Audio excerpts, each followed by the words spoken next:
میں ان کی کتابوں سے دکھاتا ہوں بھائی. بہرحال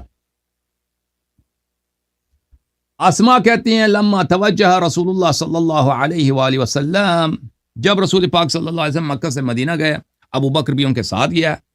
میرے جد، میرے دادا ابو قحافہ، وہی جو عبداللہ ابن جدعان کے ملازم ہیں شکلے میں، وہ میرے پاس آئے.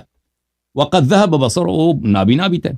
فقال ان هذا والله قد فجعكم بماله مع نفسه، اس نے مصیبت کڑا کر دیا، رونا دھونا شروع کر دیا. یہی دادا نے، ابو بکر کے والد صاحب نے، کہ یہ سارا پیسہ اپنے ساتھ لے کے گیا، جتنا پیسہ یہ خود بھی چلا گیا، پیسہ بھی ساتھ لے کے گیا، ہمارا پیسہ لے کے گیا. فقلت كلا يا أبتي فقد ترك لنا خيرا كثيرا فعمدت إلى أحجار فجعلتهن في كوة البيت.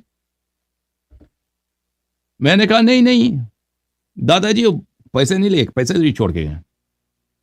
تو میں گیا وہاں سے، میں نے پتھر اٹھائے، پتھروں کو میں نے رکھا وہاں پہ. ہمارے گھر میں ایک طاقچی ہوتی تھی، طاق شیلف ہوتا ہے نا، شیلف، وہاں پہ ہم لوگ اپنے پیسے ادھر ہی رکھتے.